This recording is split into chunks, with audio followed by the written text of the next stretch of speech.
దేవుని దగ్గర ప్రార్థన చేసుకొని మనస్ఫూర్తిగా ప్రభు బల్లారాధన ఇస్తున్నాం.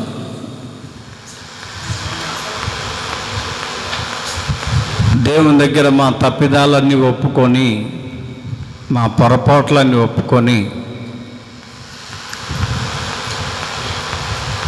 దేవుని దగ్గర ఒకవేళ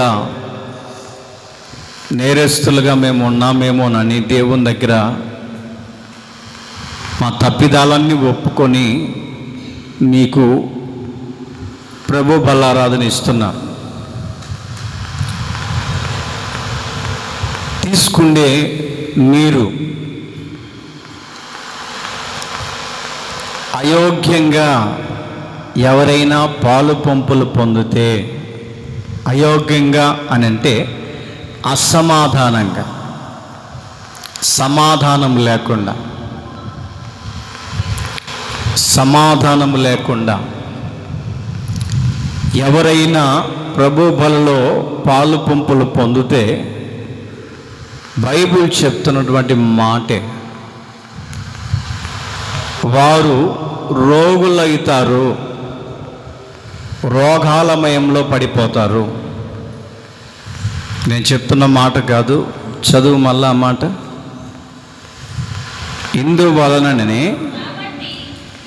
ఇందువలననే మీలో అనేకులు బలహీనులను రోగులనై ఉన్నారు. ఎందుకు రోగులైపోతున్నారు అని అంటే, ప్రభు బలలో చేవేసేటప్పుడు సమాధానం కలిగి ఉండాలి. ఏముండాలా? మరి మనకుందే? సమాధానం ఉందా? అదేదనంటే, పాస్టర్ గారు ఆ దేవుడికి చెప్పుకున్నాలే, నీకెందుకో, నువ్వు సమాధానం కలిగే ఇస్తా నేను. తీసుకునే నీవు సమాధానం కలిగి ఇరుగు పొరుగు వారితో ఉన్నావా? అసమాధానముతోనే ఉండి బలలో పాలు పంపులు పొందితే ఆ నెలన్నీ కంప్లైంట్లే. ఏం కంప్లైంట్లు? పాస్టర్ గారు టైఫాయిడ్ జ్వరం వచ్చింది, ప్రార్థన చేయి. పాస్టర్ గారు అనుకోని రీతిగా నాకు ఒళ్ళంత నొప్పులు, ప్రార్థన చేయి. పాస్టర్ గారు ఏదో నా ఒంట్లో బరువుగా ఉంటుంది, ఆ బరువు తగ్గించుకుందామని ఎన్ని హాస్పిటల్కి వెళ్ళినా బరువు తగ్గట్లే, ప్రార్థన చేయి. పాస్టర్ గారు ఎన్నో అనారోగ్యాలు వెంటాడుతున్నాయి, ప్రార్థన చేయి.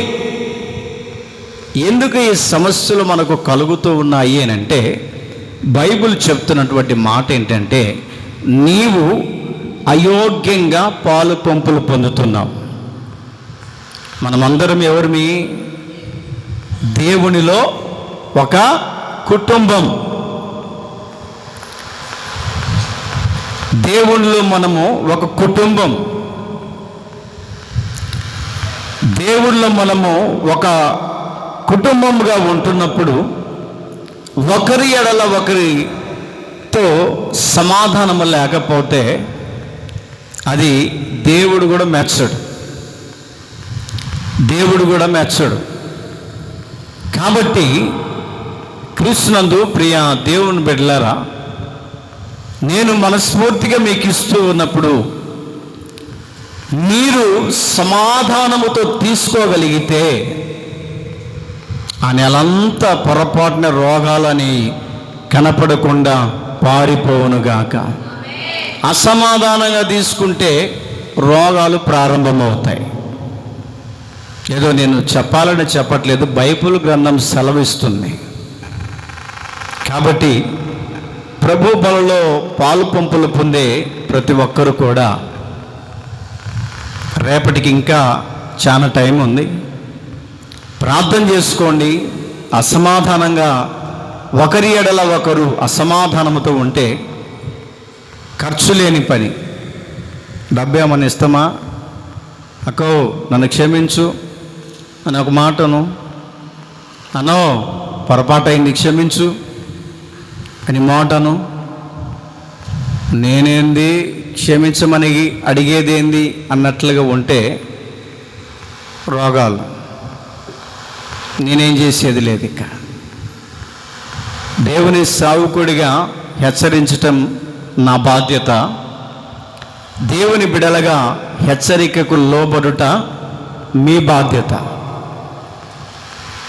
నేను మనస్ఫూర్తిగా ఇస్తున్నాను, దేవుని ప్రేమతో నా పొరపాట్లు దేవునికి చెప్పుకుంటున్నాను, దేవుని దగ్గర క్షమించబడుతూ ఉన్నాను. మీకు ప్రభు బలారాధన ఇస్తున్నప్పుడు తీసుకునే నీవు యోగ్యమైన మనసు నీకుందా? యోగ్యమైన మనసు, యోగ్యమైనటువంటి కుటుంబములోనికే దేవుడు అడుగు పెడతాడు. బైబిల్లో ఒక చోట రాయబడింది, నీవు ఏ ఇంటికైనా వెళ్ళి అడుగు పెట్టేటప్పుడు నీలో ఉన్న సమాధానం ఆ కుటుంబం మీదికి వచ్చేటట్లుగా ప్రార్థన చేయి. అది యోగ్యమైన కుటుంబం అయితే, యోగ్యమైన కుటుంబం అయితే నీలో ఉన్నటువంటి సమాధానం ఉందే, నీలో ఉన్నటువంటి సంతోషం ఉందే, నీలో ఉన్నటువంటి పరిపూర్ణమైన ఆనందం ఉందే, ఆ కుటుంబంలో వదిలేసిరా. నీవు ఏ రీతిగా అయితే సమాధానంగా ఉంటున్నావో, నీవు ఏ రీతిగా అయితే సంతోషంగా ఉంటున్నావో, ఆ కుటుంబం కూడా నీలాగా ఉండేటట్లుగా ఆ కుటుంబాన్ని దీవించు అని దేవుని సేవకులకి ఏమండి బాధ్యతను అప్పచెప్పి పంపించాడు భూమి మీదకి. కాబట్టి ప్రియా దేవుని బిడ్డలారా, ప్రభు బలారాధన అంటే ఏదో చిల్లిగా ఆశామాశగా తీసుకోకూడదు. ఆ తర్వాత బాధపడేది మీరే, ఆ తర్వాత రోగాలమయమైపోయేది మీరే. కాబట్టి దేవుని సేవకునిగా మీ అందరికీ దండం పెట్టి చెప్తూ ఉన్నాను, సమాధానంతో తీసుకోనండి. సమాధానంతో తీసుకోగలిగితే ఆ సమాధానం మీ కుటుంబాలను పరిపాలించునుగాక. యోహాను సువార్త 6వ అధ్యాయం 53వ వాక్యాన్ని చదువుకుందాం.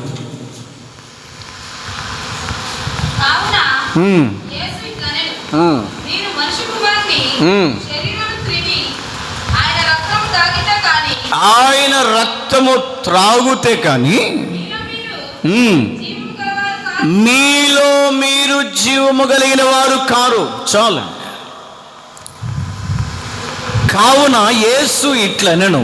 ఎవరంటున్నారు అంటే యేసుక్రీస్తు ప్రభుల వారు, మీరు మనుష్య కుమారుని శరీరము తిని ఆయన రక్తమును త్రాగుతేనే కానీ మీలో మీరు జీవము కలిగిన వారు. అంటే త్రాగకపోతే జీవము లేదు. త్రాగకపోతే మన హృదయములో నిర్జీవమైపోయింది. మన హృదయము నిర్జీవముతో నిండిపోయింది. అంటే నిర్జీవము అంటే నీరసపు అనుభవాలు, నీరసపు పద్ధతులు, నీరసపు మార్గాలు. కొంతమందిని చూడండి, ఎంత అన్నం తిన్నా కూడా ఏందో అన్న నీరసంగా ఉంది. నాకు పెళ్ళిళ్ళ కాడికి పోవాల, ఎంత తినే కడుపు ఎంత వస్తుంది, ఎంత వేషణ. కొంతమంది ఇంకా తినే పనే, ఇంకా ఫస్ట్ బ్యాచ్ అయిపోతుంది, తింటూనే ఉంటారు. రెండో బ్యాచ్ అయిపోతుంది, మూడో బ్యాచ్కి అయ్యగారు ముగిస్తారు. కొంతమంది ఎంత తిన్నా కూడా ఏంటో నిర్జీవమైనటువంటి పరిస్థితి, నిర్జీవమైనటువంటి స్థితిగతులు, నిర్జీవమైనటువంటి ఆ యొక్క మార్గాలలో ప్రజలు ఏమైపోతారంటే నీరసిల్లినటువంటి పరిస్థితులు కనపడుతూ ఉంటారు. కొంతమందిని గమనియాలి, సన్నగా ఉన్నా కూడా బలముగా కనపడతారు. సన్నగా ఉన్నా కూడా బాగా బలంగా కనపడతారు. పని మామూలుగా చేయరిక. కొంతమంది లావుగా ఉన్నా కూడా అంత బొచ్చే ఎత్తురానంటే అబ్బా నీరసమయ్యా నాకు, నేను బరువు మోయలేను. వాళ్ళు అంటారు, ఒరే ఇంత లావు ఉన్నావు కదా, ఇన్ని కేజీలు ఉన్నావు కదా, మోయటానికి నీకేమైంది అని అంటే నీకేం తెలుసు నా బాధ అంటే అతను ఒళ్ళు అతనే మొయ్యలేని పరిస్థితుల మధ్యలో, నిర్జీవమైనటువంటి స్థితిగతుల మధ్యలో నడిపించబడుతుంటారు.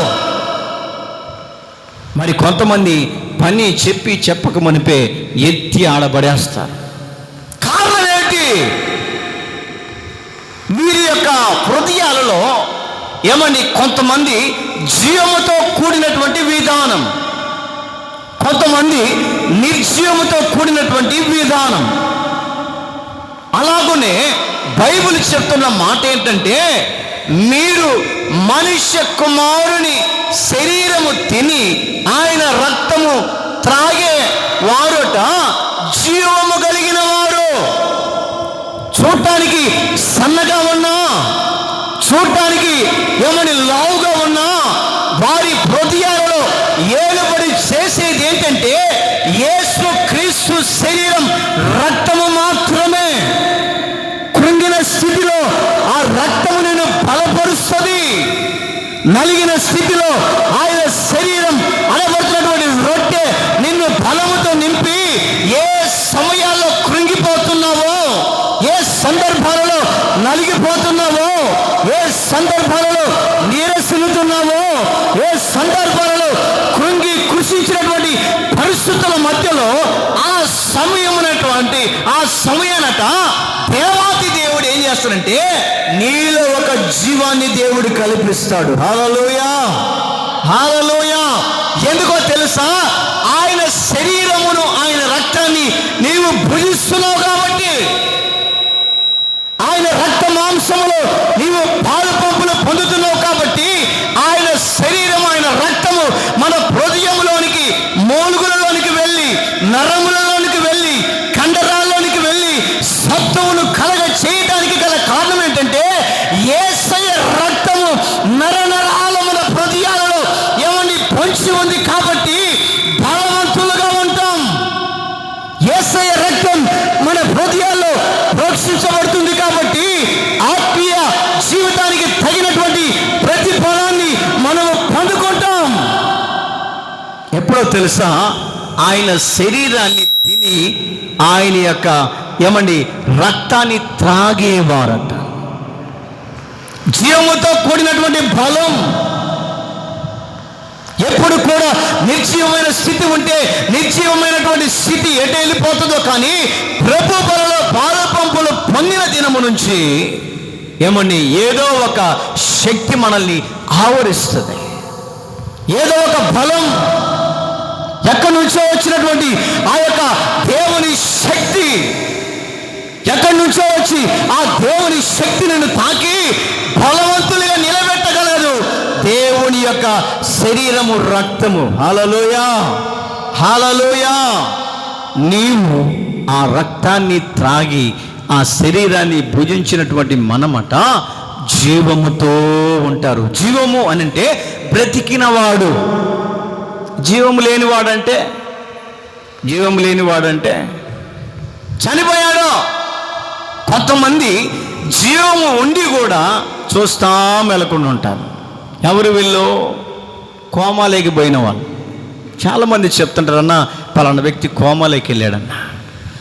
జస్ట్ నోటి నుంచి మాట రాదు, గుండె ఆడుతూ ఉంటుంది, మనిషి మాత్రం ఎదురుగా చూస్తూ ఉంటాడు, కానీ ఏమీ నోరు కదపలేని పరిస్థితి, నోటిలో నుంచి మాట రాని పరిస్థితి. పేరుకు బ్రతికి ఉన్నాడే కానీ చచ్చినటువంటి స్థితిగతుల మధ్యలో ఆ వ్యక్తులు నడిపించబడుతూ ఉంటారు. ఎందుకో తెలుసా? ఆ వ్యక్తి ఏమైపోయాడంటే కోమా స్టేజ్కి వెళ్ళిపోయాడు. ఆత్మీయ జీవితంలో ఎదుగుతున్నటువంటి వ్యక్తులైనటువంటి నీవైనా నేనైనా కూడా ఏమండి కోమా స్టేజ్లోకి వెళ్ళకూడదు. కోమా స్టేజ్లోకి వెళ్ళకూడదు. ఆయన శరీరం, ఆయన రక్తాన్ని త్రాగే ప్రతి వాడట నిత్య జీవము. మీలో ఒక జీవం ఉంది. ఆ జీవము ఎవరంటే యేసుక్రీస్తు ప్రభుల వారే. మీలో ఒక జీవం ఉంది. ఆ జీవం మిమ్మల్ని దేవుని మందిరానికి నడిపిస్తూ ఉంటది. మీలో ఒక జీవం ఉంది. ఆ జీవము నీలో క్రియ చేసి అద్భుతాలు ప్రారంభించబడుతుంటాయి. మీలో ఒక జీవం ఉంది. నిర్జీవమైన స్థితిలో ఉన్నప్పుడు నిన్ను జీవాధిపతి అయినటువంటి దేవుడు జీవము కలిగినటువంటి మార్గాల్లో నడిపించడానికి గల కారణం ఏంటంటే ఆయన శరీరములు, రక్తములో పాలు పంపులు పొందావు కాబట్టి. నిశ్చయమైనటువంటి స్థితి ఎటు వెళ్ళిపోతుందో తెలియదు.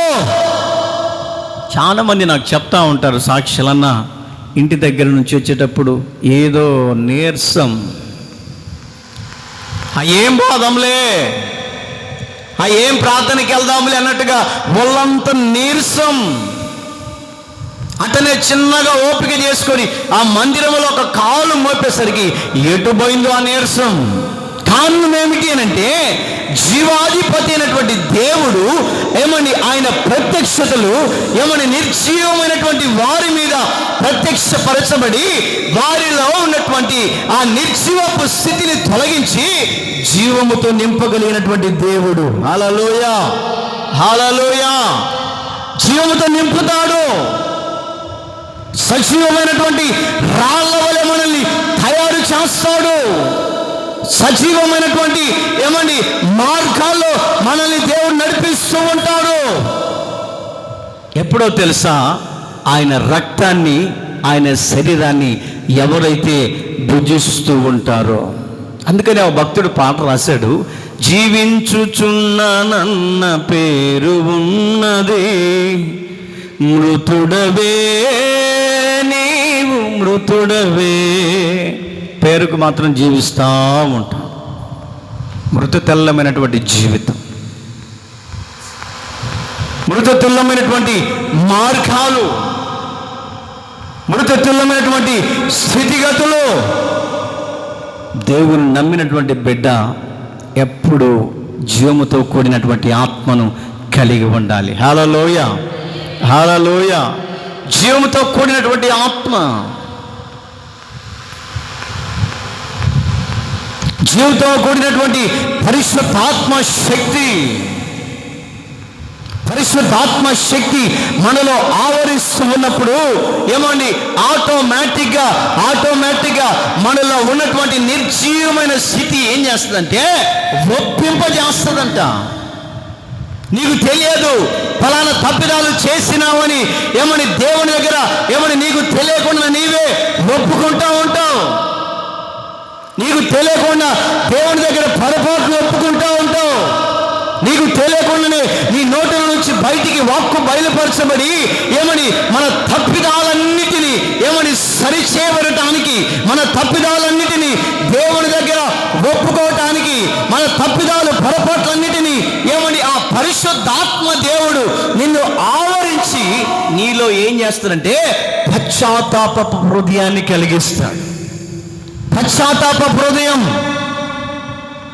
పశ్చాత్తాపపు కన్నీళ్ళు, పశ్చాత్తాపపు మార్గం, పశ్చాత్తాపపు ఆ విధి విధానాలలో ఎప్పుడైతే నీవు నడిపించబడుతున్నావో దాన్ని కలిగించటానికి జీవాధిపతి అయినటువంటి దేవుడు నీ ఒంటిలోకి వచ్చి, నీ హృదయంలోకి వచ్చి నీకు తెలియకుండానే నీ తప్పిదాలు ఒప్పుకునే మార్గాన్ని ఆ పరిశుద్ధాత్మ దేవుడు నిన్ను కదిలిస్తాడు. హల్లెలూయా, హల్లెలూయా.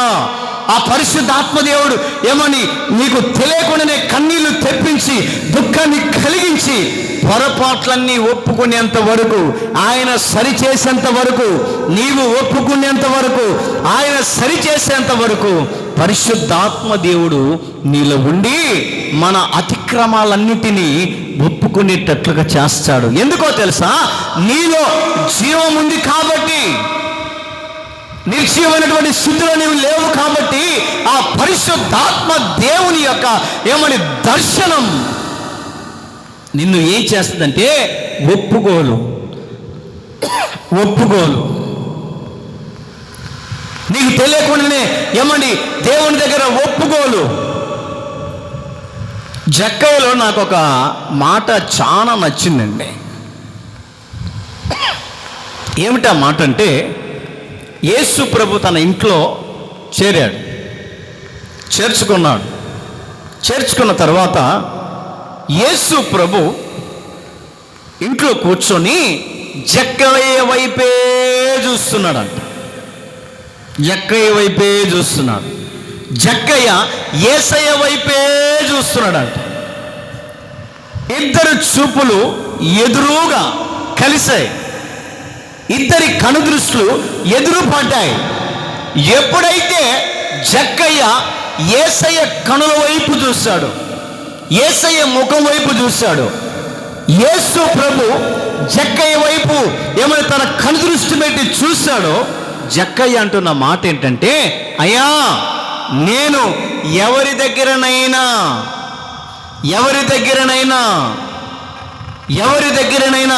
రెండింతలుగా నేను తీసుకుంటే వారికి త్రిబుల్ ఇచ్చేస్తా, డబుల్ ఇచ్చేస్తా.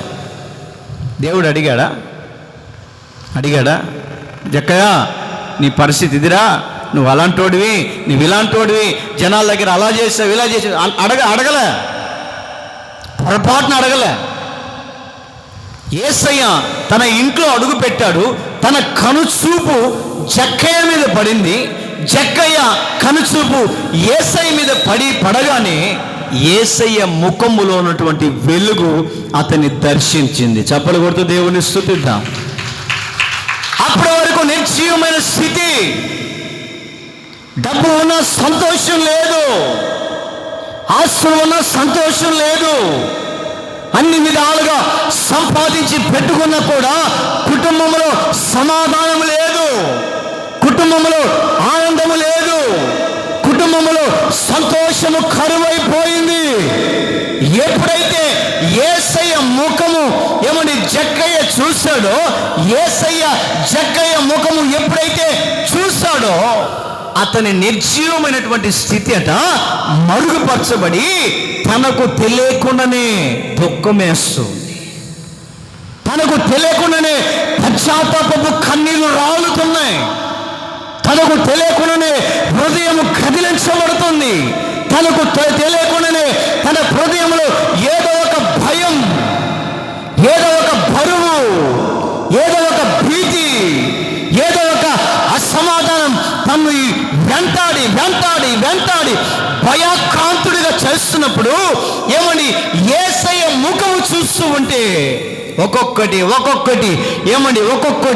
భయమని ఏమని ఆ భీతి తొలగిపోతుంది. అంటున్నాడు, అయ్యా ఎవరి దగ్గర నేను తీసుకుంటే డబుల్ ఇచ్చేస్తాను. దేవుడు చెప్పలేదు.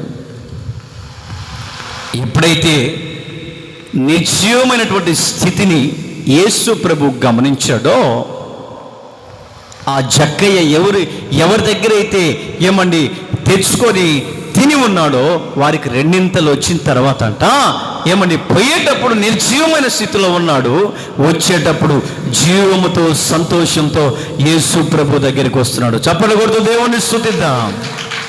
Praise the lord. కారణం ఏమిటి?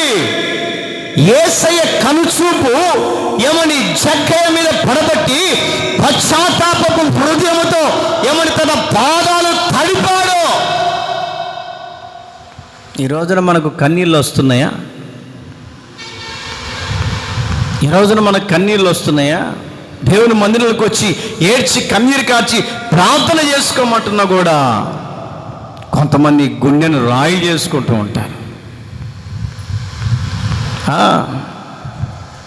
గుండెను రాయి చేసుకుంటారు. ఆయనే అరిసేసి ఆయనే వాక్యం చెప్పుకుంటాడు, ఇంటికి వెళ్ళిపోతారులే. ఆయనే పాట పాడుకుంటాడు, ఇంటికి వెళ్ళిపోతారులే. ఆయనే చప్పట్లు కొట్టుకొని ప్రార్థన చేసి వెళ్ళిపోతాడులే, నాకెందుకు?